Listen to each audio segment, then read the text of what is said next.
الله الكافي ربنا الكافي قصدنا وجدنا الكافي لكل كافي كافنا. الحمد لله رب العالمين حمدا يوافي نعمه ويكافئ مزيده. أشهد أن لا إله إلا الله أشهد أن محمدا عبده ورسوله. اللهم صل وسلم وبارك على نبينا محمد وعلى آله وأصحابه ولبيته وذريته أجمعين وبعد. Baik Bapak Saudara jemaah subuh yang diberkahi Allah, sekarang kita masuk ke fasal mengenai Qiyamul Lail, mendirikan malam, menghidupkan malam, dari kitab Mukhtasar dari Minhaj, ya, karya Imam Ibnu Qudamah. Nanti juga dibahas di sana mengenai apa saja cara biar gampang tahajud, ada Pak nanti biar istiqomah, ya. Secara umum dalam surat As-Sajdah ayat 16 itu ada pujian untuk orang yang suka bertahajud, ya. Tatajafa junubuhum anil madaji', ya. Ciri-ciri orang-orang ahli surga itu junubuhum, ya, bagian rusuknya ini berjarak dari tempat tidur. Maksudnya apa? Dia tidak tidur di saat orang tidur. Itu tatajafa junubuhum 'anil madaji' yad'una rabbahum khaufan wa tama'a. Ya, mereka menyeru Allah Ta'ala dalam penuh cemas dan harap. Nah, dalam kitab ini disebutkan bahwa Nabi Sallallahu Alaihi Wasallam bersabda, "Alaikum biqiyamil lail, hendaklah kamu menghidupkan malam. Fa innahu da'us salihina min qablikum." Kenapa? Jadi salah satu amalan tertua yang sudah ada sebelum Nabi Muhammad diutus di Arab itu adalah Qiyamul Lail. Maka beliau mengatakan salah satu karakter atau kebiasaan orang soleh terdahulu adalah tahajud, Qiyamul Lail. Wa huwa qurbatun ila rabbikum wa maghfiratun lisayyi'at. Ini mendekatkan diri kepada Rabbmu, mengampunkan dosa-dosamu dan menahan dari dosa. Wa fi fadlihi ahadits katsirah. Kata Imam Ibnu Qudamah mengenai ini hadisnya sangat banyak dan enggak perlu kita bahas, ya. Lalu beliau mengatakan wa qala al-Hasanul Basri rahmatullah alaihi. Berkata Imam Al-Hasan Al-Basri. Imam Al-Hasan Al-Basri ini pernah bertemu dan berguru kepada Sayyidina Ali bin Abi Thalib. Tapi ada yang mencoba meragukan pertemuan beliau dengan Ali. Kenapa? Karena kalau berhasil meragukan pertemuan Al-Hasan Al-Basri dengan Ali, batallah semua ilmu tasawuf. Maka itu dibantah oleh Imam ahli hadis belakangan, namanya Imam Ibnu Hajar Al-Asqalani dan muridnya As-Suyuti. Dihitung tahunnya, ternyata dia lahir di masa Sayyidina Umar. Sayyidina Umar, kemudian dia udah remaja ketemu dengan Sayyidina Ali. Jadi ketika dia berguru kepada Sayyidina Ali itu sudah remaja. Dan Sayyidina Ali karramallahu wajhah, begitu dalam Sahih Bukhari disebutkan nama beliau, kadang disebut alaihi salam, kadang radhiyallahu anhu. Itu boleh. Jadi kita menyebut Ali dengan tiga doa itu boleh, Pak. Pertama apa? Radhiyallahu anhu, itu standar. Yang kedua alaihi salam, boleh Pak. Ahlul bait boleh pakai alaihi salam. Yang ketiga karramallahu wajhah. Apa arti karramallahu wajhah? Allah memuliakan wajah Sayyidina Ali. Saya kira itu miliknya Syiah, nomor 2, nomor 3. Ternyata enggak, ada dalam Sahih Bukhari. Jadi terkadang dalam Sahih Bukhari disebut alaihi salam, kadang karramallahu wajhah, kadang radhiyallahu anhu. Imam Al-Hasan Al-Basri berguru kepadanya di saat dia muda. Nyambung di mana nih? Hasan Al-Basri di Basrah, Ali di Kufah. Ketemu nggak? Bisa, karena Basrah sama Kufah nggak terlalu jauh. Yang jauh kalau Basrah sama Madinah, itu emang agak jauh. Ya. Imam Al-Hasan Al-Basri, beliau mengatakan apa? Lam ajid minal ibadati syai'an ashadda minas salati fi jawfil lail. Aku tidak mendapatkan, tidak menemukan ibadah yang lebih berat daripada sholat di akhir malam. Asyadda di situ juga berarti alazza. Aku tidak ketemu ibadah yang paling lezat melebihi akhir malam. Cobain aja Pak, nikmat bukan main. Walaupun cuma dapat 2 rakaat, 1 rakaat, tadi aja nikmat banget ya. Kalau kenikmatan itu sudah nggak ada, berarti sudah hilang tuh 1/3 kenikmatan dunia, bahkan lebih.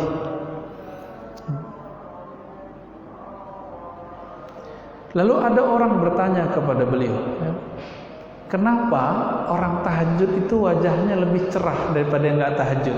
Di masa beliau deh, ini nggak tahu di zaman ini masih begitu nggak? Masih begitu nggak ya? Ini bisa kita takar Pak. Yang subuh jamaah wajahnya lebih ceria daripada yang nggak subuh jamaah, apalagi yang nggak subuh sama sekali. Mundur, yang tahajud plus sholat subuh itu wajahnya lebih bahagia daripada yang nggak tahajud, walaupun dia sholat subuh. Coba aja rasain sendiri, berasa di hati kita ya. Apa jawaban beliau? Kenapa ketika ditanya, kok orang yang tahajud walaupun kurang tidur tapi kok lebih cerah ya, lebih bahagia? Dijawab oleh beliau, li'annahum khalau birrahman fal albasahum min nurih. Karena mereka berkhalwat dengan Ar-Rahman, Allah sang Maha Kasih, Pengasih. Lalu Allah memberikan mereka pakaian nur, dipakaikan ke tubuh orang itu, ke dalam kolbunya cahaya. Walaupun tahajud itu malamnya gelap, tapi sholatnya itu cahaya. Ini jawaban dari Imam Hasan Al-Basri. Imam Tsauri dan imam-imam yang lain itu mengatakan apa ya? Kalau bukanlah karena tahajud, aku tidak mau menikmati dunia, nggak mau tinggal di dunia lagi deh ya. Lalu bagaimana cara supaya kita bisa tahajud rutin? Jangan cuma malam minggu Pak ya. Kalau bisa tiap hari, tiap malam, walaupun cuma 15 menit, setengah jam. Apa kata beliau? Kata Imam Ibnu Qudamah, "I'lam anna qiyamal lail sa'bun illa man wuffiqa lil qiyam bi syurutih." Ketahuilah bahwasannya qiyamul lail itu memang sulit kecuali yang dapat hidayah. Wuffiqa, dapat taufik, hidayah ya, dengan syarat-syarat yang memudahkannya. Nah, ada cara zahir, ada cara batin supaya kita gampang bangun tahajud. Apa cara zahir? Pertama, coba ingat-ingat nih, Allah yukthirul aqla, tidak banyak makan. Kalau sekarang kita detailkan, tidak banyak makan yang sifatnya karbo. Nah ini bahaya Pak, yang banyak karbo, gula, nah ini bikin ngantuk. Banyak makan karbo pasti ngantuk. Nah cobain sendiri Pak, bener gak? Itu sebabnya ciri-ciri dini kita kena gula, habis makan ngantuk. Nah, itu udah ciri-ciri awal tuh. Nah, mulai hati-hati, harus dikurangin nasinya. Wa kana ba'duhum yaqul ya ma'syaral muridin la ta'kulu katsiran fatashrabu katsiran fatanamu katsiran faqtusiru katsiran. Nah, maka ada pesan di sini. Wahai para murid, jangan makan banyak. Karena kalau kamu makan banyak, minummu pasti banyak. Kalau minummu banyak, buang airnya sering, tidurnya juga lama.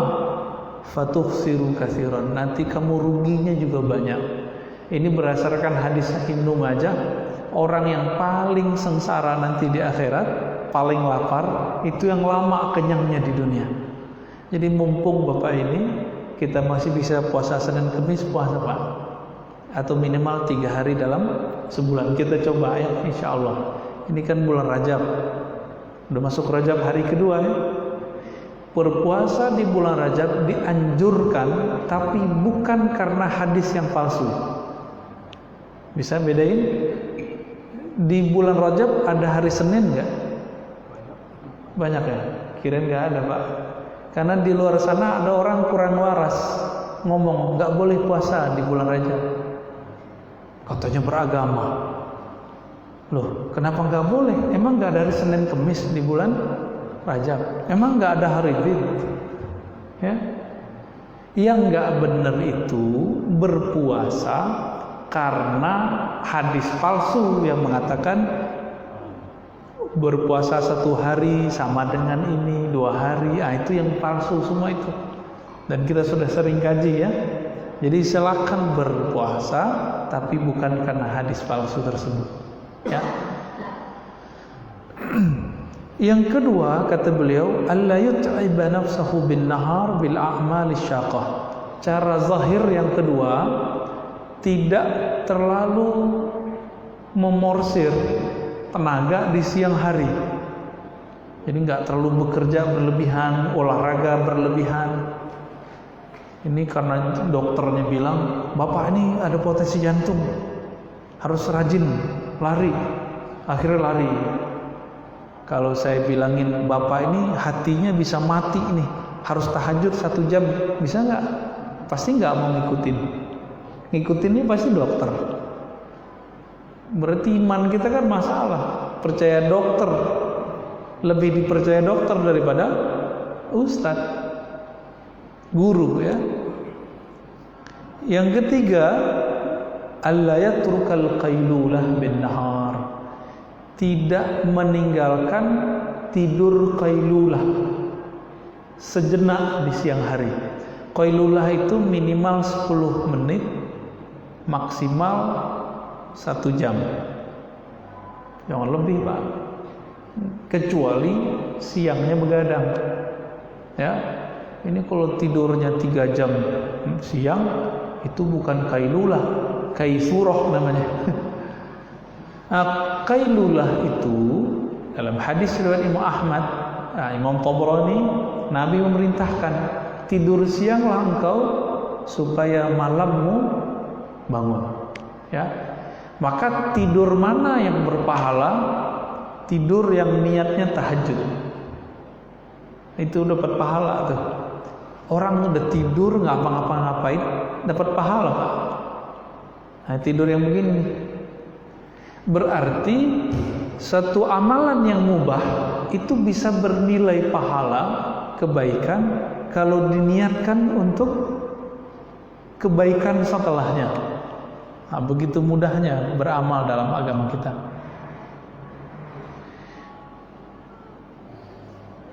Udah berapa tuh? 3. Yang keempat, ayyajtanibal auzar. Berusaha meninggalkan dosa. Jadi coba aja Pak, kalau berdosa di siang hari, itu capek badan kita, jiwa kita capek. Makanya kalau tidur jadi lama, ya. Imam Ats-Tsauri yang wafat tahun 147 Hijriah ya, Sufyan Ats-Tsauri. Beliau mengatakan Hurimtu qiyaman lail 15 ashhur bi dhanbin aznabtuhu. Aku terhalang salat tahajud selama 5 bulan karena satu dosa yang aku lakukan. Imam Sufyan. Kalau kita mah beda Pak ya. Kita mah ya lewat semua. Secara zahir itu, secara batin sekarang ya. Secara rohani apa yang dilakukan supaya mudah bertahajud? Coba pertama, salamatul qalbi lil muslimin. Kolbunya terbebas dari kebencian, hasad, dengki kepada orang Islam walaupun beda faham. Bapak ini aswaja gak senang mas salafi, udah jangan benci, capek. Bapak salafi gak senang mas aswaja, udah buang tuh bencinya ya. Bapak orang torikot, yang ono bukan torikot, jangan ada kata kebencian dalam hati.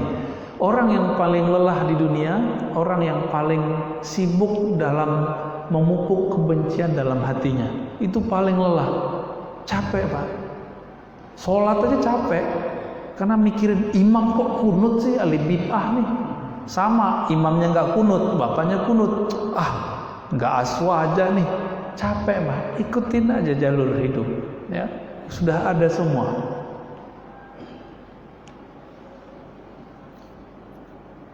Itu yang pertama. Jadi qalbun salim, kalbu yang selamat, terbebas dari kebencian ya. Jadi ahli tahajud itu yang bahagia. Jadi ada ahli tahajud tapi dia nggak bahagia, berarti siangnya dia ngapain? Dia masih benci sama orang, atau dia merasa lebih suci dengan tahajudnya daripada orang lain. Nah itu nggak bahagia juga tuh orang ya. Yang kedua, apa amal yang dilakukan supaya bisa tahajud? Khuluwuhu minal bid'ah, tinggalkan yang bid'ah. Nah ini persoalan lagi nih, bid'ah itu apa? Ya, kita ikuti saja definisi Ibnu Taimiyah. Bid'ah itu ma lam yadulla alaihi dalilun syar'i, yang tidak ada dalil syaraknya. Dalil syarak banyak, Quran, sunnah, ijma', qiyas, uruf, banyak, qaul sahabi, maslahah. Tolong jangan salah definisi mengenai bid'ah ya. Ini beberapa hari ini saya diminta orang untuk menjelaskan, kok kamu mengkritisi buku Syekh Saleh Fauzan yang dipakai di pesantren modern? Masih hidup beliau Pak. Kenapa? Karena dulu pesantren modern kitabnya kitab ahli sunnah. Kok sekarang ganti pakai kitab tauhid Syekh Saleh Fauzan, yang dia menganggap syirik yang bukan syirik, membid'ahkan yang bukan bid'ah. Lalu dia mengatakan bahwa bid'ah tidak boleh dibagi. Yang membagi bid'ah dia menyalahi Nabi dan dia keliru. Apa dia nggak baca bahwa Imam Syafi'i membagi bid'ah jadi dua? Imam Syafi'i salaf, Syekh Saleh Fauzan baru kemarin ya kan? Apa dia nggak baca bahwa Imam Nawawi membagi bid'ah menjadi 7, 2 dari sisi nilai baik dan buruk, bi'ah hasanah sayyi'ah, 5 dari sisi hukum. Apa dia nggak baca ya? Imam Izzuddin bin Abdissalam, Imam Subki, semuanya ada kok. Termasuk imamnya sendiri Ibnu Taimiyah membagi bid'ah menjadi 2, lughawiyah dan syar'iyah, secara bahasa dan secara syar'i. Syar'i sama dengan sayyi'ah, lughawiyah bahasa sama dengan hasanah, sama kok. Salah dong Ibnu Taimiyah. Loh kalau imamnya salah apalagi kita Pak, lebih disalah-salahin. Nah, ini juga bisa diartikan ngurangin debat masalah hal-hal yang kita nggak paham ya. Orang kalau sering debat hatinya kan keras, nah itu susah tuh tahajud ntar. Wa i'raduhu an fuludid dunya, berlatih zuhud, membuang cinta dunia dari kolbu. Nah, ini paling mujarab ini Pak. Paling mujarab untuk membuat kita bisa tahajud adalah kolbu tidak berkiblat ke dunia. Walaupun kita kerja, walaupun kita cari nafkah, tapi hati itu enggak terikat di situ. Terikatnya di masjid, terikatnya di sajadah. Ya. Apalagi 1, 2, 3. Yang keempat, khaufun ghalibun yulzimul qalba ma qasril amal. Ya. Rasa takut kepada Allah yang membuat kita memutus tulul amal, memutus panjang angan-angan. Intinya adalah jangan panjang angan-angan. Panjang angan-angan gimana Pak? Nanti kalau COVID beres, semoga usaha saya bangkit. Nah, itu panjang angan-angan tuh. Udah sekarang jalani aja hidup. Emang tahu COVID beresnya kapan? WHO bilang ada 4 lagi kok. Ya. Berarti sekarang udah 2 nih. Ya, COVID Wuhan sama COVID UK. Sisa 4 lagi, Pak. Kalau COVID 2019, 2020 berarti 1,5 tahun, anggaplah 2 tahun. Udah muncul lagi yang baru nih. Anggap dia 2 tahun juga. Kalau 4 jadi berapa tuh, Pak? Jadi 8 tahun, Pak, atau paling cepat 6 tahun. 2026 baru beres. Kalau emang nggak ada virus lagi, ya. Jadi tulul amal namanya. Tulul amal pakai hamzah. Kalau tulul amal ini panjang amal. Nggak ada istilah itu dipakai, ya. Tulul amal jadi tolol, Pak. Tolol amal. Cocok logi, ya. Yang berikut, nah ini keilmuan, mengetahui ilmu keutamaan qiyamul lail. Nah, ini perlu kita cari tahu apa sih rahasia qiyamul lail. Ternyata di Quran ciri-ciri ahli surga itu wabil ashari hum yastaghfirun. Sesungguhnya orang-orang yang masuk surga itu mereka punya satu karakter. Di waktu sahur kan waktu tahajud. Hum mereka yastaghfirun, punya wirid. Wirid minta ampun. Minta ampun ada dalam sholat. Rabbighfirli, Rabbighfirli, Rabbighfirli. Duduk antara 2 sujud itu.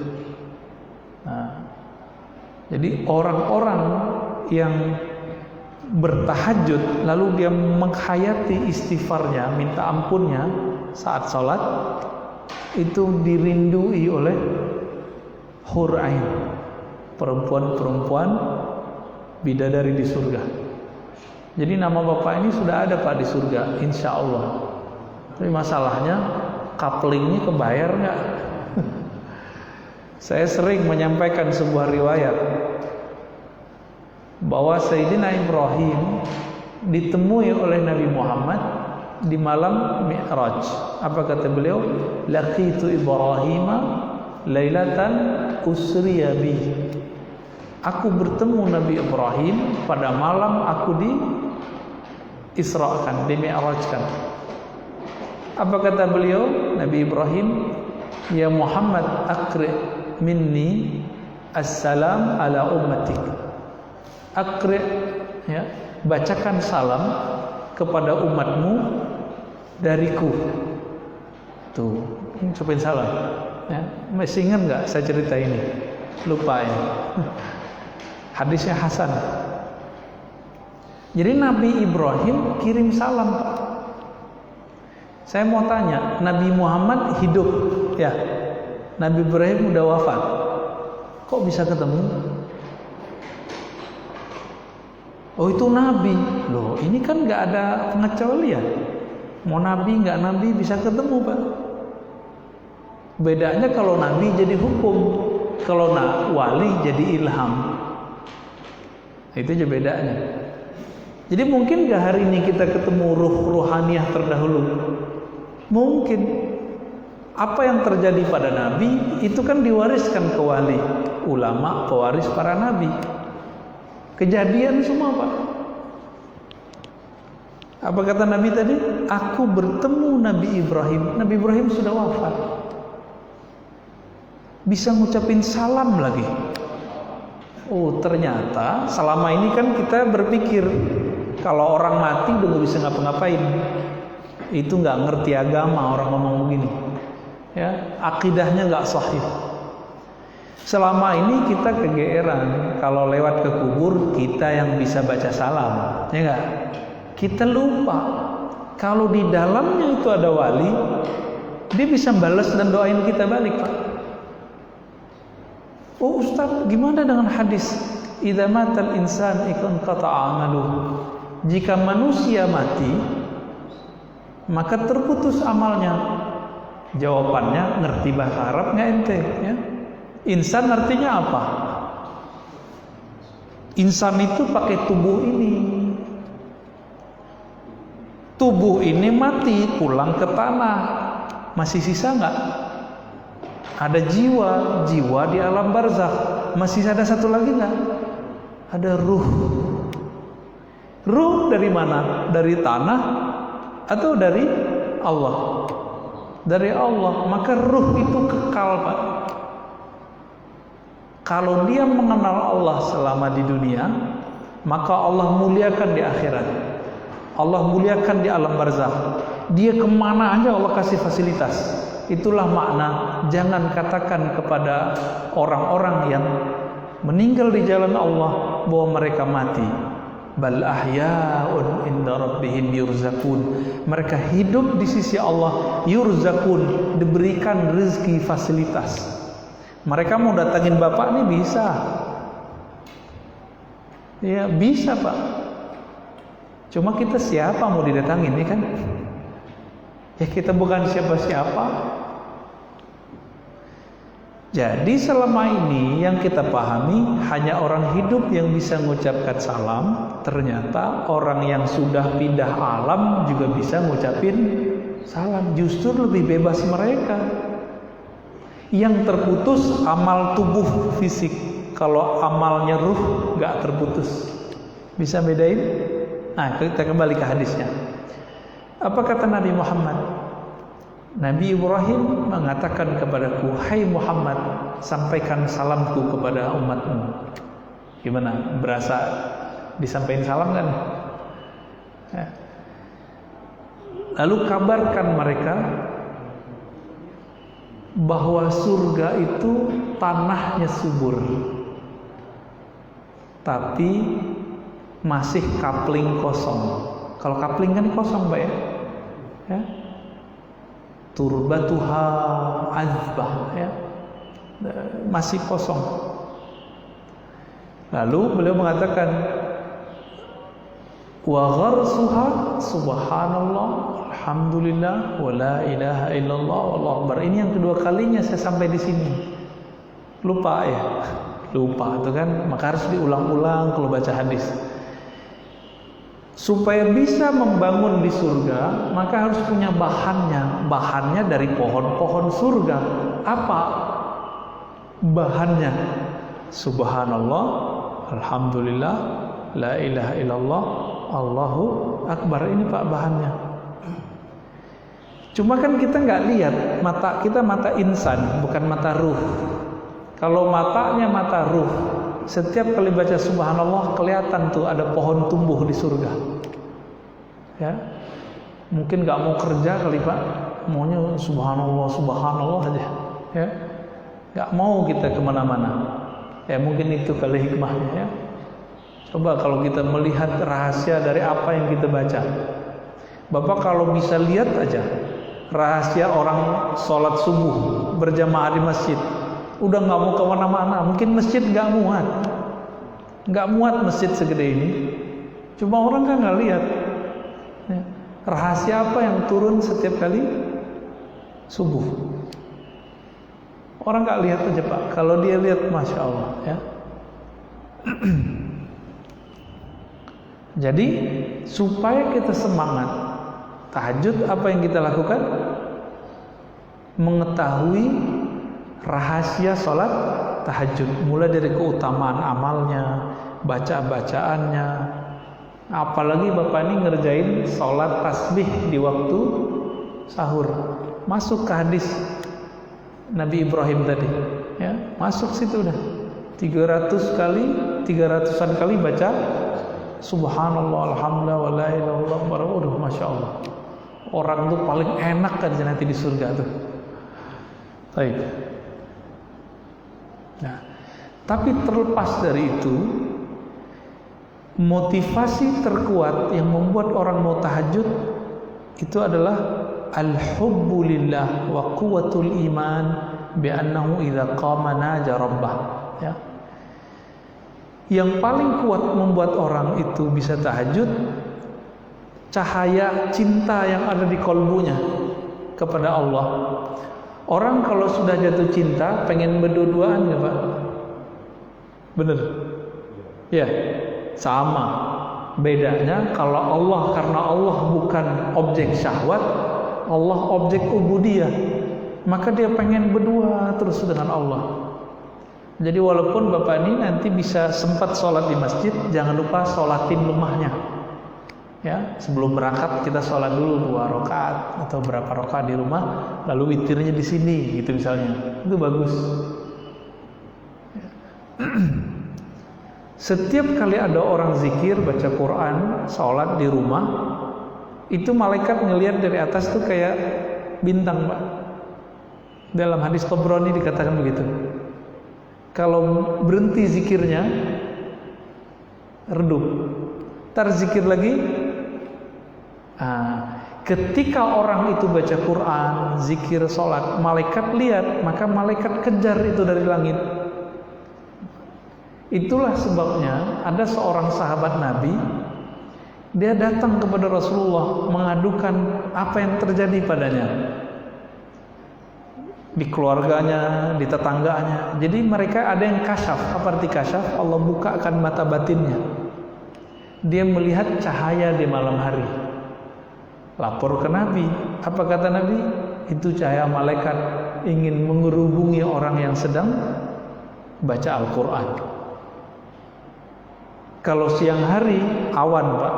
Kalau malam hari cahaya. Apakah semua sahabat lihat? Tidak. Hanya sebagian sahabat yang melihat. Nah, ini berarti kasyaf, penyingkapan batin sudah ada di zaman Nabi kepada selain Rasul sallallahu alaihi wasallam. Jadi jangan dikira menembus alam batin cuma khusus buat Nabi, enggak. Justru orang yang mengikuti Nabi nanti kolbunya ikut bisa menembus alam batin, insya Allah, ya. Kita ini kan sepertiga batin, Pak. Ruh, jiwa, tubuh. Sepertiga kita batin. Nah, yang sepertiga yang batin ini yang akan terus berjalan ketika orang meninggal. Jadi jangan dikira orang meninggal selesai perkara, tambah banyak perkara, Pak. Ya, banyak perkaranya di situ. Wa annahu hadiruhu wa musyahiduhu fatamil munaja'alatul qiyam, ya. Nah, tadi saya menyebutkan ada para imam Sauri, ada lagi Imam Abu Sulaiman Ad-Darani. Kalamnya persis sama. Ahlul lail fi lailihim alaz min ahlil lahwi fi lahwihim. Bapak hobinya Pak Agung? Touring. Ada yang suka main PS enggak?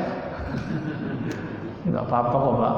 Suka main catur, suka main kartu, suka macam-macam. Apa kata Imam Sulaiman Abu Sulaiman Ad-Darani?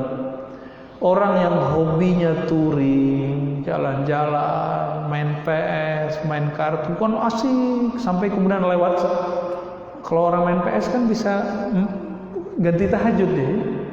Tahu-tahu udah subuh aja. Kok bisa? Main kartu juga sama. Yang suka main gaple masa mudanya, tahu-tahu udah subuh aja, Pak. Saya dulu waktu mahasiswa pernah main gaple, Pak. Menang mulu. Karena kalau main gaplek itu bisa ngitung angka orang. Tapi pas udah belajar sunnah, kitab hadis ke almarhum Kiai Ali Mustafa Yakub, saya gak berani lagi jaga kehormatan beliau dan kitab yang beliau ajarkan. Ya, adalah namanya, ya, muru'ah. Kata Imam Darani, keasikanmu main apa yang kamu mainkan itu tidak ada apa-apanya dibanding keasikan ahlul lail fi layalihim. Orang tahajud di malam hari, wirid di malam hari lebih asik dari semua itu. Lalu beliau tutup, Pak, walaulal lail ma ahbabtul baqa'a fid dunya. Kalau bukanlah karena malam, aku tidak ingin hidup di dunia. Mati ajalah gitu. Imam siapa nih? Abu Sulaiman Ad-Darani. Ya, Imam Darani. Nyampe di Indonesia jadi Imam Roni. Jadi beliau itu menganggap hanya tahajud itulah sang pelipur laranya setiap hari. Maka Abu Sulaiman Ad-Darani, Imam Sufyan Ats-Tsauri, Imam Sufyan bin Uyainah, mereka ini termasuk Ibnu Mubarak, setiap kali terbit fajar itu nangis. Kenapa? Waktuku bersama kekasih sejatiku habis. Gitu. Kenapa? Nanti setelah itu beliau harus ngajar, harus menjawab fatwa orang, ya. Bukan berarti kalau siang nggak bisa bermunajat, enggak. Beliau itu tempat bertanya orang, dari mana-mana datang cari beliau. Makanya mereka ini jarang tidur malam, Pak. Karena kalau malam masih tidur, kapan lagi bersama Allahnya? Siang sudah diganggu oleh murid, ya.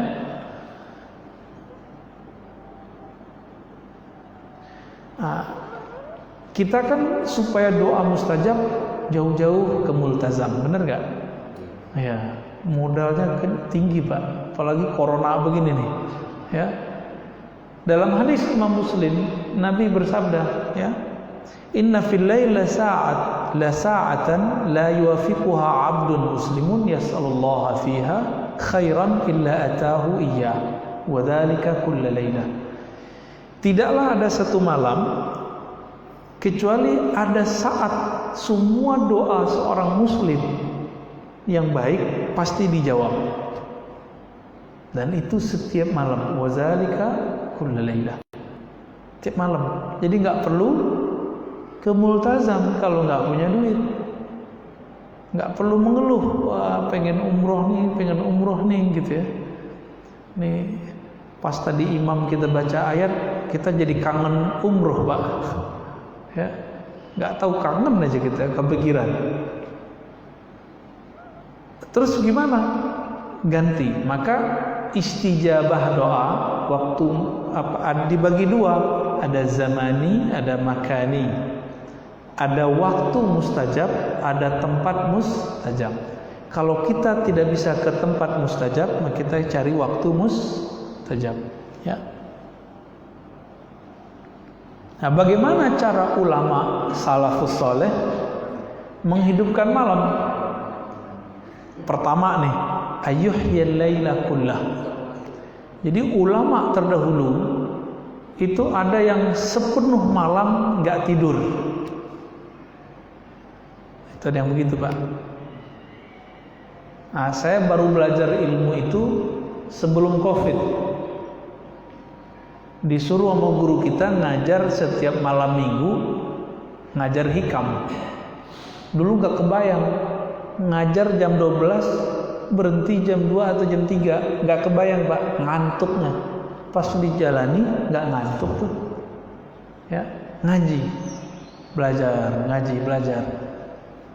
Kemudian saya request biar bisa ngaji kepada beliau, dibuat lagi majelis satu lagi, Selasa malam Rabu, mulai biasanya jam 12 mulai, sekarang jam setengah 11, jam 11 udah ngumpul, udah ramai sampai nanti subuh. Nggak ada tidur. Baru saya paham, oh begini ya ulama salaf dulu. Begini Imam Syafi'i dulu kalau ngaji tahu-tahu udah subuh. diskusi atau menulis, tahu-tahu udah subuh. Gitu. Jadi perlu paham hari ini. Padahal kita udah lama ngaji, ternyata ilmu itu nggak ada ujungnya, Pak. Walaupun lama ngaji, lama belajar, tetap ada pasti yang baru, ya. Nah, sebagian ulama salafus soleh itu mereka tidur di awal malam habis isya sampai jam 12-an bangun, sampai subuh dia bangun. Ya. Namun yang paling afdol yang mana? Membagi malam jadi 3, sepertiga tidur, sepertiga disebutkan bersama keluarga, ya. Makan, minum, sepertiga tidur, sepertiga bersama Allah. Kalau Abu Hurairah lebih unik. Abu Hurairah itu dia punya anak. Anaknya disuruh qiyamul lail sepertiga malam pertama sampai jam 10. Lalu istrinya, saya nggak tahu istrinya atau istrinya, Pak. Nanti cek riwayatnya sendiri, ya. Istrinya disuruh bangun jam 10 sampai jam setengah 2. Lalu dia bangun jam setengah 2 sampai subuh. Maka rumahnya Abu Hurairah tidak berhenti dari cahaya zikrullah. Dan Abu Hurairah punya tasbih, masih ingat? Ya. Itu benang tebal disimpul jadi 2000. Baru bisa tidur kalau udah zikir 12.000. Gimana, Pak? Ada yang lebih kencang dari Abu Hurairah? Ya. Dan ini riwayat hasan, bagus. Berarti ini salaf ngitung zikir, ya. Ngitung zikir, menata malam, ya. Yang paling bagus ya dibagi 3 tadi, ya. Karena Nabi Daud seperti itu. Dan disebutkan ahabbus salati ilallahi salatu Daud. Salat yang paling afdal, yang paling dicintai Allah adalah salatnya Nabi Daud. Dia bagi 3, ya. Tidur separuh, kemudian bangun sepertiganya, dan tidur lagi.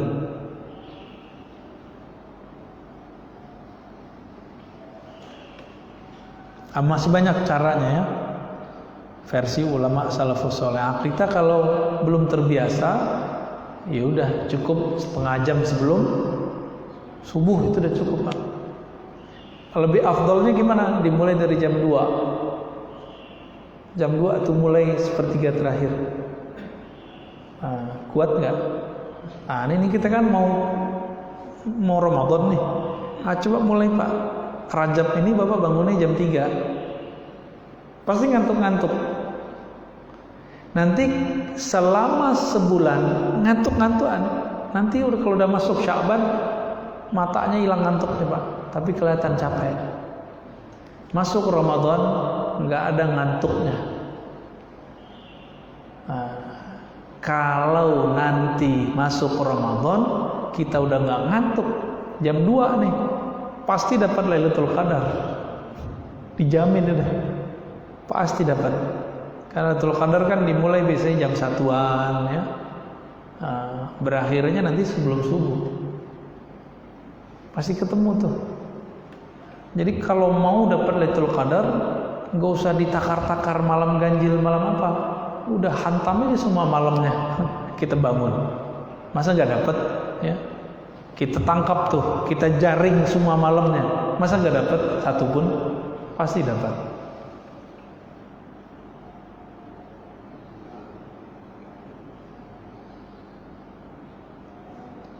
Nah, ini banyak orang nanya,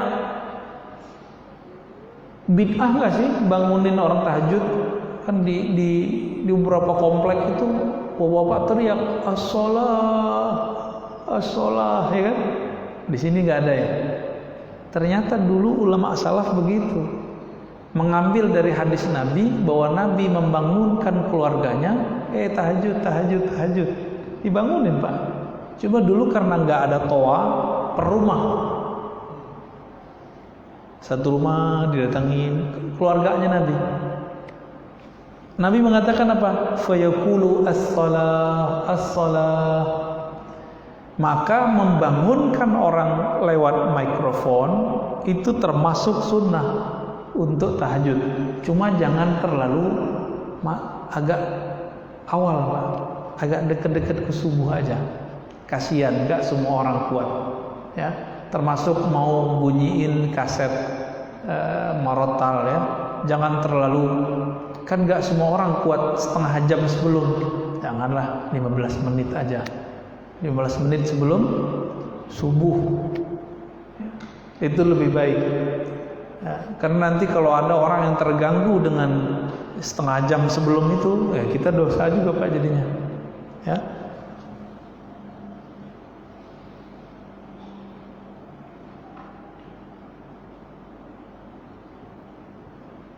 Wah ini masih banyak ini. Nah kita ringkas aja. Wah, Nabi SAW bersabda, autiru ya ahlal Quran. 1. Berwitirlah, sholat malamlah wahai ahli Quran. Jadi keluarga Quran, ahli Quran, ahlul Quran artinya keluarga Quran, itu nggak mesti hafiz. Yang penting mau bangun malam, Fatihah Quran bukan? Saya cuma hafal kul ya ma kulhu. Emang kul ya ma kulhu bukan Quran? Makanya kalau yang hafal Yasin jangan diremehin Pak. Saya cuma hafal Yasin. Loh, Yasin kok cuma? Ya, panjang itu. Silakan baca Yasin. Kalau bisa tabarok. Orang kalau baca tabarok setiap malam dijamin tidak disiksa dalam kuburnya. Itu jaminan dari Nabi. Maka sebutan surat tabarok itu surat munjiah. Ya. Seorang sahabat Nabi lagi itikaf kan zikir. Nah, ini bukti bahwa kita bisa berkomunikasi dengan yang atau mendengarkan alam lain kalau sudah masuk ke alam batin. Dia lagi sholat, lagi zikir, tahu-tahu di bawah tanah terdengar ada orang baca surat tabarok. Lihat di mana kok nggak ada, kok pas di bawah. Jadi ternyata dia buat kemah, tenda untuk iktikaf karena saking udah penuhnya masjid di depan bagian luar. Di bagian luar itu ada kuburan orang yang suka dulu baca tabarok waktu hidupnya. Tabaroknya kedengeran Pak, masih ada di alam kubur. Ya. Maka Bapak Saudara makan Allah, jika benar kita mau jadi penduduk surga, wajib tahajud ya. Ingin dirindui oleh hur ain, wajib tahajud. Nah, saya tutup dengan kisah yang dulu juga pernah saya sampaikan di sini. Pasti lupa lagi tuh. Jadi Imam Sufyan itu mau tahajud ketiduran. Di waktu dia tidur, Allah perjalankan ruhnya masuk ke surga. Mimpi masuk surga. Nyata nggak? Nyata, karena dia ulama waliullah. Wali itu kalau mi'rajnya ruhani, bukan mi'raj fisik.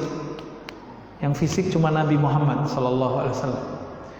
Ketika masuk surga, Allah pertemukan dengan istrinya dari kalangan bidadari, hur ain. Ngelihat wanita yang bening, putih, lengkap deh, nggak bisa diceritain deh Pak ya. Bidadari itu kan kalau di hadis diceritakan kainnya itu kain benang kain sutra tapi tembus pandang Pak. Saking kulitnya itu bersih, gempal gitu ya. Itu darahnya tuh kelihatan kayak mengalir gitu di hadis. Bikin kita gemes Pak, nggak tahan itu. Manusia biasa aja begitu, kita nggak tahan. Sufyan bin Uyainah melihat siapa? Hur ain. Nggak tahan beliau. Mau dipeluk Pak langsung. Pas mau dipeluk, apa kata si bidadari? Tunggu dulu Mas Sufyan. Stop dulu Mas ya. Bingung dia. Loh kok bidadari boleh nolak? Dia lupa kalau dia masih hidup. Dia kira dia udah mati. Apa kata si bidadari? Maharmu ketinggalan 1. Dia bingung, apa ya? Tahajudmu malam ini belum engkau lakukan. Langsung dia bangun dan dia nangis, Pak. Nangis, ternyata sudah subuh. Semenjak saat itu dia gak bisa lagi tidur malam hari. Sampai meninggalnya gak bisa tidur malam hari. Dia kalau tidur siang. Itu imam siapa? Sufyan. Coba kita dikasih yang begitu-gitu, Pak. Tapi beliau bukan berarti gak kerja ya. Dia tetap kerja. Imam Sufyan. Nah, kira-kira itu Pak motivasinya. Semoga setelah ini kita gak ragu lagi mau tahajud ya.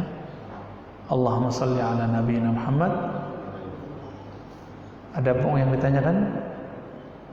Ya, silakan Pak. Ya, assalamualaikum.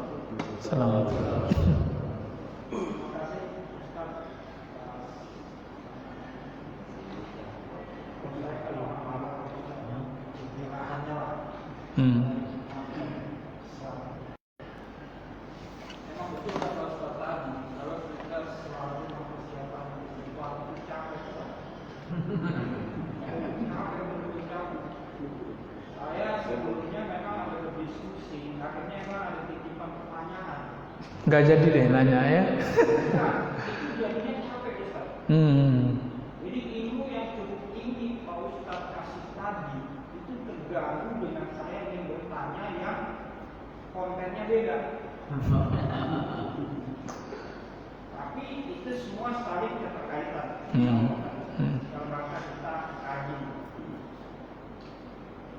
Ada pembahasan kita sebelumnya itu akhirnya pada sama pertanyaan yang saya katakan. Ya. Sebetulnya kami tadi sudah menjelaskan sebetulnya, tapi oleh karena yang ada di kehidupan ini saya kurang kusuk akhirnya menerima apa namanya ujangan dari Ustaz tadi. Sebetulnya itu ujangan cukup tinggi dan sudah berjalan. Satu pertanyaan,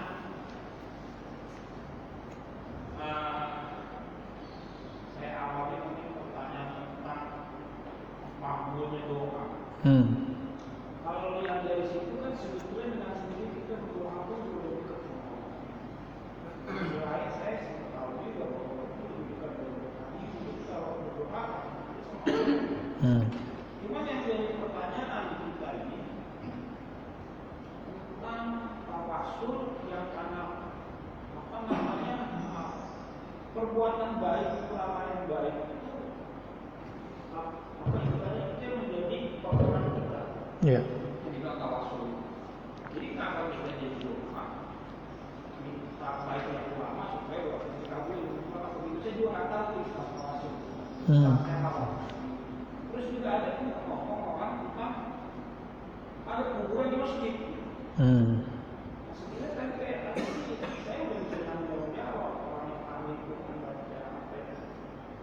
Terus sampai suara. Dan memang yang saya tangkap mungkin level saya ini masih yang namanya ngaji ini tahunya suasana hidup. Tadi Ustaz kan memang masih kajian, memang disitu sudah sampai bicara Nah selama ini kita sih nggak ngerti, misalnya boleh masih hidup, boleh kan? Tidak ada perjalanan, kita pikir mati itu udah selesai. Iya. Karena memang keterbatasan. Apalagi saya masih awam pengen Islam, kalau pernah Islam itu juga kayak hebat. Beruntung saya untuk menerima sesuatu yang lebih baik lagi. Makanya saya pahami sebelumnya. Jadi saya dalam hari ini ingin dapat keterangan tentang kenapa kita berdoa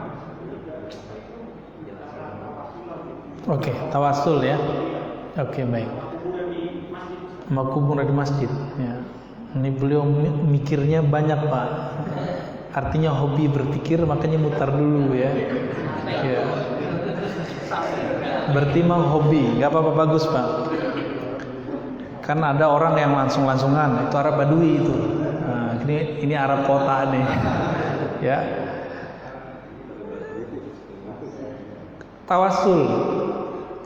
Tawasul itu kalau ahlu sunnah secara umum itu tawasul diartikan bermediasi ketika berdoa kepada Allah, bermediasi dengan kekasih Allah, yaitu Nabi, orang soleh. Itu namanya tawasul. Mintanya ke siapa? Ke Allah, bermediasi. Nah, dalilnya hadis Imam Tirmizi, kalimatnya Allahumma inni atawajjahu ilaika binabiyyika. Ya Allah, aku menghadap kepada Engkau dengan bermediasi dengan nabimu. Gitu. Ya Muhammad, inni atawajjahu bika ila Rabbi. Wahai Muhammad, aku bermediasi dengan menyebut namamu dalam meminta kepada Rabb, kepada Allah. Maka mau orang yang kita jadiin media itu hidup, mati, ada di depan atau tidak, di kalangan ahlu sunnah aswaja itu sama. Karena ruh tidak terbatas oleh ruang dan tempat, dan tidak mati dengan matinya badan. Cuma karena pemahaman awam tadi itu diulamakan gitu, dikultuskan oleh orang, dikira kalau mati udah gak bisa ngapa-ngapain. Akhirnya muncullah ajaran melarang tawasul kepada yang sudah meninggal. Coba kita tawasul sama Nabi, itu sama tubuhnya Nabi? Enggak kan? Sama siapanya? Sama ruhnya Nabi. Kita datang ke ulama wali Allah, kita tawasul dengannya. Tawasul sama tubuhnya, ya sama kayak tubuh kita. Enggak, dengan ruhnya. Gitu. Dan tawasul tidak meminta ke makhluk. Nah, ini ingat. Dan ingat lagi, tawasul bukanlah wajib, dia cuma boleh. Untuk apa tawasul? Sekedar memantapkan permintaan. Karena ada orang kalau nggak tawasul nggak mantep.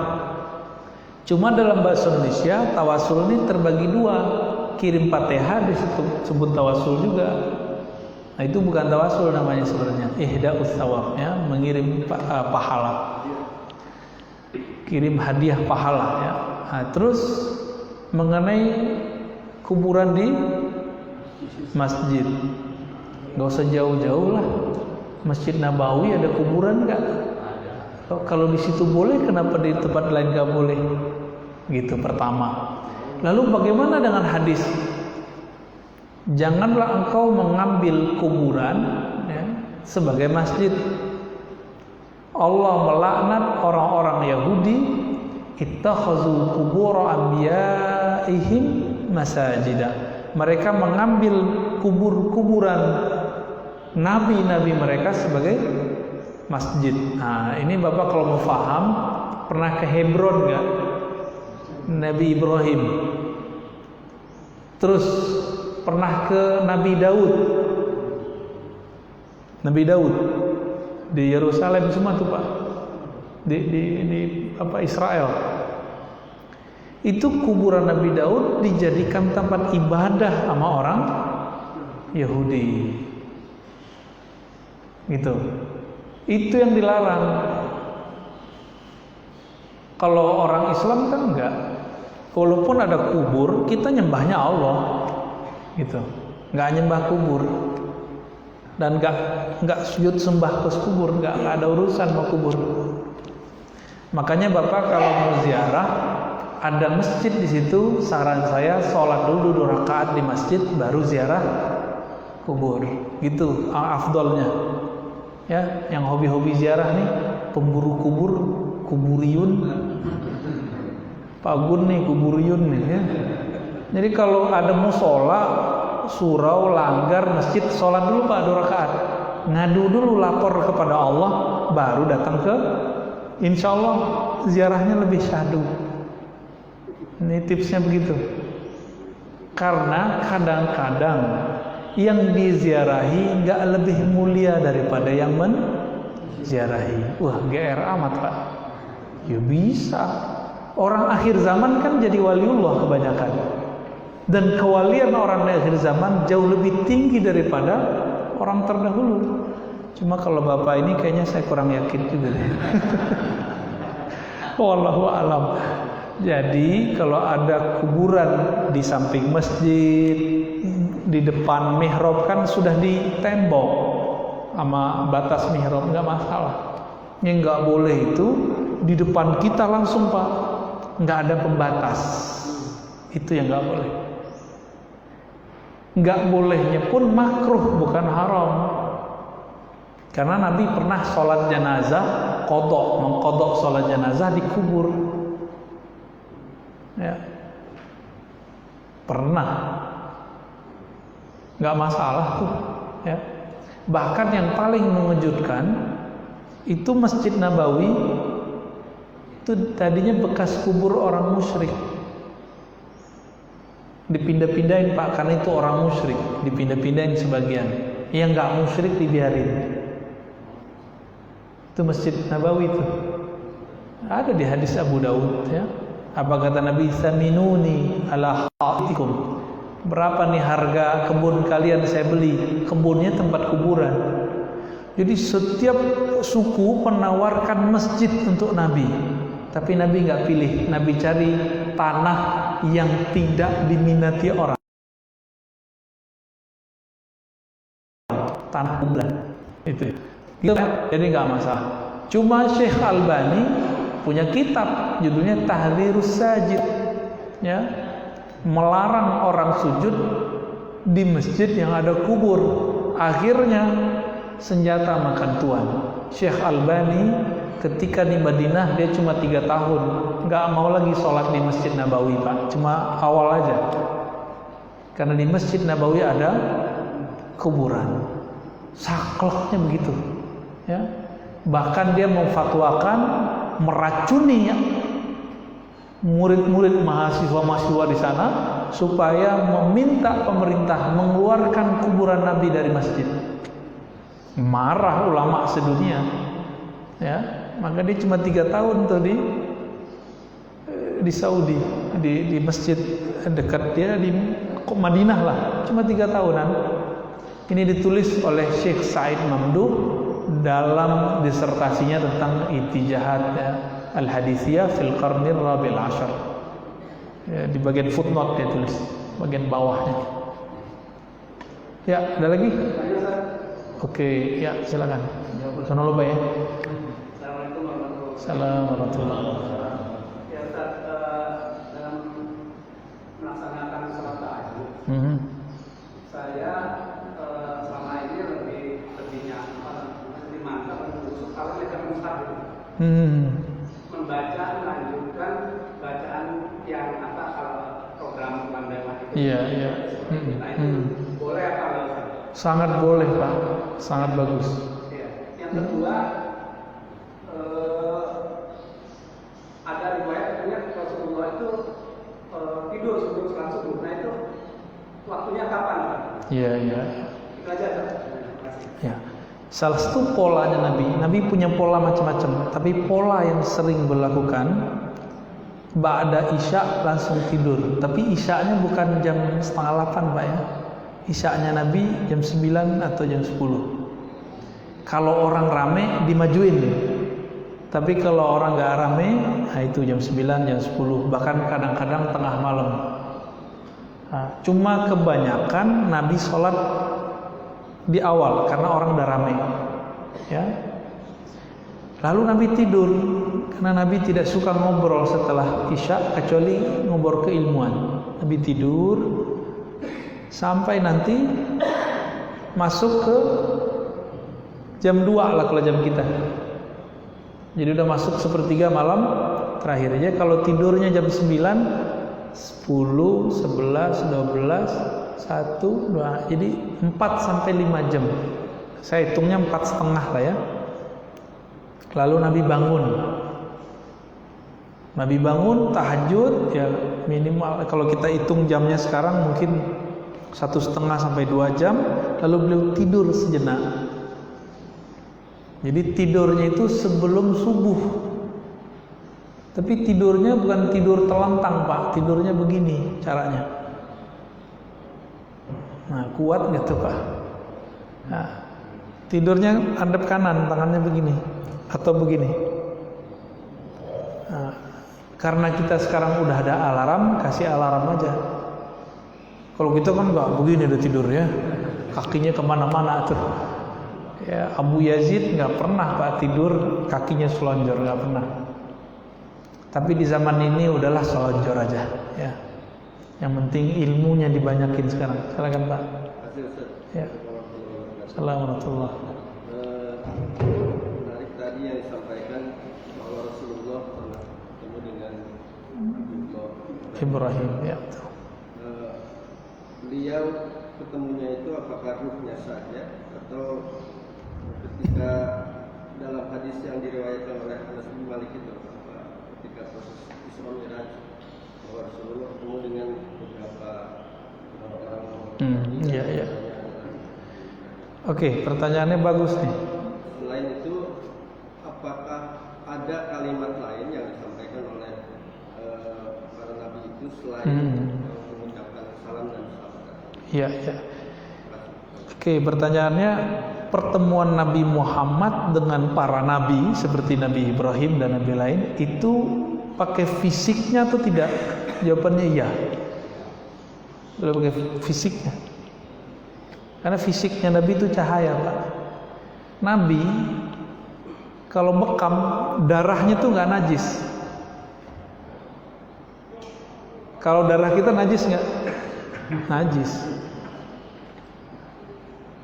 Jika ada batu dari surga di Mekah namanya Hajar Aswad, maka jika ada tubuh dari surga atau tubuh dari cahaya, itulah tubuhnya Nabi Sallallahu Alaihi Wasallam. Bahkan tubuhnya Nabi lebih mulia dari surga dan seisinya. Makanya seorang sahabat ketika mau mengubur darah bekamnya Nabi, dia mikir-mikir, darah Nabi kan nggak najis, darah Nabi kan nur, maka dia makan itu khusus untuk Nabi boleh, maka disebut dengan khasais al-kubra. Al-khasais al-kubra, kekhususan bagi Nabi Sallallahu Alaihi Wasallam. Makanya Sayyidah Aisyah sebelum meninggal dia nyimpan rambut Nabi. Apa katanya? Kalau aku mati, taruh selipin ini di kafanku. Malaikat tahu nggak itu rambut Nabi? Tahu. Kalau malaikat lihat berani nanya nggak? Maka sampai sekarang itu Sayyidah Aisyah nggak bakal ditanya-tanya sama Munkar Nakir Pak. Kalau kepercayaan ntar kalau kita mati tanya aja Pak. Ya. Ini kita kasih tahu. Selama ini kan kita dikasih tahu oleh orang, oleh guru-guru kita, Munkar Nakir nanya orang dalam kubur. Itu yang ditanya orang mukmin biasa dan munafik. Nabi, wali, dan kafir gak ditanya. Orang kafir udah jelas kafir, gak ditanya Pak. Nabi jelas Nabi. Kualat malaikatnya kalau nanya. Nah kalau wali biasanya kecolongan tuh malaikatnya. Mau nanya, wali nggak jadi nanya Pak. Kira-kira begitu. Kenapa? Wali Allah itu lebih tinggi dari malaikat. Wali Allah lebih tinggi dari malaikat. Malaikat itu makhluk ibadah, makhluk ritual. Wali itu makhluk ma'rifat. Lebih tinggi ma'rifat keilmuan atau ibadah? Tinggi ma'rifat Pak. Karena wali pewaris para nabi. Cuma karena si wali hidup bukan di masa kenabian sebelum Nabi Muhammad, maka dia jadi wali. Jadi sekarang nih kalau ada wali-wali di dunia hidup sebelum Nabi Muhammad, pasti mereka nabi. Karena tidak ada nabi lagi dengan adanya Nabi Muhammad, pangkat mereka hanya wali. Nanti Nabi Isa muncul, pangkatnya bukan wali lagi, nabi lagi, pangkatnya wali. Cuma dia seorang nabi gitu. Bisa bedain ya. Orang bintangnya bintang 4 tapi bukan panglima, kira-kira begitu. Panglimanya udah dicopot. Kenapa? Karena masanya sudah berubah. Jadi periode kenabiannya udah pensiun lah. Nah, inilah hebatnya umat Muhammad sallallahu alaihi wasallam, ya. Penutup kewaliannya adalah nabi. Canggih nggak kita? Ya. Imam Mahdi jadi imam, makmumnya Nabi Isa. Canggih kita, Pak. Apalagi kalau masuk ke dalam kubur. Maka sahabat-sahabat yang 10, sahabat yang 313 itu nggak berani, Pak, malaikat nanya. Mau nanya, sahabat Rasul nggak jadi nanya gitu. Kira-kira begitu ya. Jadi yang ditanya itu mukmin biasa sama munafik. Kalau kafir pasti nggak ditanya. Wali paling dilihat nggak jadi ditanya. Nabi udah pasti juga nggak ditanya. Tinggal pilih, Pak, biar nggak ditanya mau jadi wali apa jadi kafir. Jadi nabi kan udah gak mungkin. Orang aku nabi sekarang ya kafir, zindik dia. Nah. Tadi apa lagi, Pak? Saya lupa. Udah ya. Ketemunya itu ruhnya atau fisiknya Rasulullah ketemu ruhnya nabi-nabi. Ternyata semua para nabi merindukan bermakmum kepada ruh Nabi Muhammad, tubuh Nabi. Jadi kesempurnaan Nabi 124.000 itu waktu ketika mereka bermakmum kepada Rasulullah imamnya. Itu kesempurnaan semua ruh para nabi. Itu yang ditunggu-tunggu sama mereka tuh. Nabi Isa kan minta itu, Pak. Minta menjadi pengikut Rasulullah sallallahu alaihi wasallam. Bapak dulu pernah minta enggak di alam ruh? Lupa kan? Ya enggak tahu, ya mungkin enggak pernah. Cuma Allah pilih. Allah pilih hidup di akhir zaman menjadi umat Nabi Muhammad. Bersyukur enggak kita tuh? Ya harus bersyukur, Pak. Kita hidup jadi umat Nabi Muhammad sallallahu alaihi wasallam. Udah jam berapa nih, Pak? Udah. Oh, udah. 2. Oke, 1 deh. 1 2. Assalamualaikum.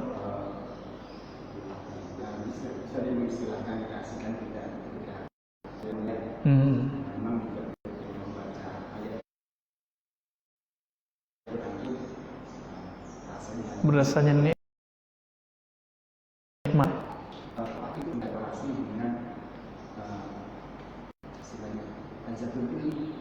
Apa? Oke. Orang yang kalau kita lihat kayak pesantren ya, habis di sekolah, habis bisa ngaji sampai jam 9. Terus habis subuh pun ngaji. Mungkin dari awal nggak bosan gitu. Iya. Ngaji. Tapi ya seperti ini ya kita ibu ke Ustaz dengan kita langsung selesai. Itu ada kenikmatan tersendiri. Orang memang ada bisa melakukan ya kalau ilmu sampai berjam-jam. Karena memang merasakan nikmat. Iya. Pertanyaannya, apakah itu salah satu apakah ada kaitan ketika orang melakukan kalau berilmu sampai lama gitu? Ada korelasi dengan ini? Oke, baik. Betul. Makanannya kolbu itu zikir. Makanannya badan nasi kebuli, Pak. Ini habis ini apa nih? Oh, bukan nasi kebuli dong, salah saya. Makanannya ruh, lezatnya ilmu. Ilmu itu banyak macam-macamnya. Ada ilmu hukum, ada ilmu tafsir, ada ilmu bahasa, ada ilmu tasawuf, ada ilmu ma'rifatullah. Ilmu yang paling lezat itu ilmu ma'rifatullah. Itu paling lezat. Ruh kalau udah dapat itu nggak tahu siang, nggak tahu malam lewat. Kalau udah ma'rifatullah di zaman Rasulullah nih, mereka mulai dari subuh sekarang, selesainya 2 hari setelah itu. Pernah kejadian Pak, berhentinya cuma jam sholat. Jadi Nabi pernah ngajarin sahabat, berhentinya cuma jam sholat 2 hari 2 malam, nggak ngapa-ngapain, cuma ngajar, ngaji, membahas tentang mengenal Allah. Makanya sekarang kalau santri-santri, anak-anak kita di pesantren, emang nggak ada bosennya dia. Ruhnya seneng, ruhnya itu seneng. Otak ini suka nyimpen ide-ide baru. Nah, kalau ada yang baru tuh masuk tuh di sini. Nikmat rasanya. Kalau di pesantren-pesantren yang aktif, bangun jam 3, tertidurnya jam 11 Pak. Kuat tuh anak-anak kita. Ya. Jadi anak-anak itu kalau mau tahan banting masukin pesantren. Tapi kalau mau dibanting-banting masukin luar pesantren lah ya. Kita melihat, menyaksikan dahsyat sekali, sangat-sangat dahsyat. Teman saya ini terakhir nih ya, teman saya itu dulu menghafal Quran. Pesantrennya dekat hutan, maka dia keluar dari pesantren lalu dia cari pohon-pohon yang sejuk di hutan. Di situ Pak dia ngapal. Apa kata dia? Saat saya baca Quran, itu seakan-akan gak ada ya selain saya dan Quran gitu. Saking lezatnya bermunajat kepada Allah. Maka kalau orang bertanya, apa cara jalur pintas berdialog dengan Allah? Itu Quran. Karena di Quran ada ma'rifat. Ya, ada ma'rifatullah. Cukup Pak? Ya. Udah, ada satu lagi aneh janji ya. Jadi ketika waktu Nabi Isa berkaumnya itu murid, supaya itu diwafatkan dulu atau? Oke. Ya. Nabi Isa ketika dikhianati oleh Yudas Iskariot. Yudas Iskariot itu Samiri yang nyamar Pak. Gitu riwayatnya ya. Karena Samiri ini kan namanya Musa, tapi Musa As-Samiri, Musa dari kampung Samara. Dia pernah diajarkan ilmu laduni oleh Jibril.